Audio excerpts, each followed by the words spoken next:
So the Heritage uniform, obviously, Heritage round this week. What do you reckon? Yeah, I'm always a massive fan of the Heritage round. It's always one that you look forward to. Obviously, a kid growing up in Perth, it's always nice to don the jerseys that some of your idols and Wildcat legends wore.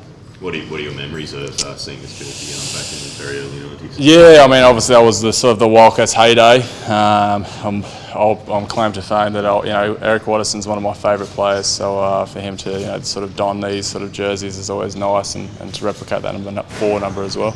How much does the history and the heritage of the club mean to the playing group? Yeah, it's massive. We've with the club, we're still trying to incorporate these values, and obviously those Wildcat players such as Vlahov, Crawford, Fisher, and the likes, Grace, they've sort of formed a legacy, and that's important for us to sort of cement our own legacy moving forward. You walk down the street and people talk about James Crawford, but you want to walk down the street and hear about Nathan Jawar or Matty Knight. That's where we're trying to aim to.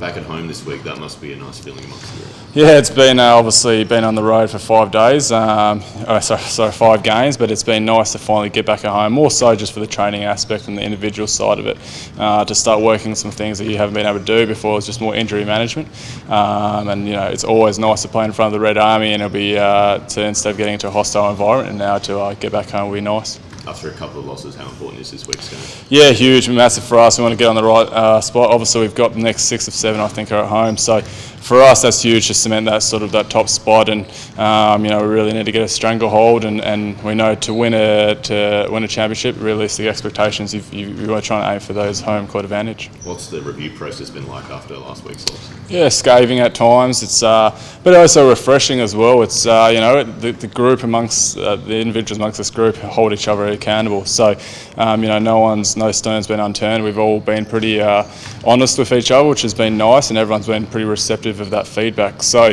the next step is obviously receive that feedback and put actions into our game plan.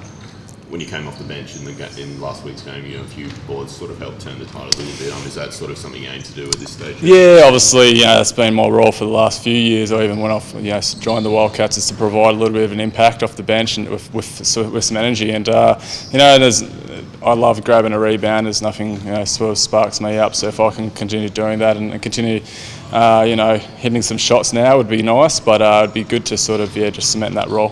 What has been the main focal point from Trev in terms of getting back into the winners list? Yeah, obviously offensive fluency has been huge. We took a step in a positive direction in terms of defence. Our defensive philosophies was great against Cairns, but offensively we just had no rhythm. And it's been good this week it's just the centimetres in that in terms of setting hard picks, moving a little bit there, timing and all that sort of stuff. So that's been good for the past week, is to actually focus on the offensive side, and once we can get those two hand in hand, we'll be a very tough team.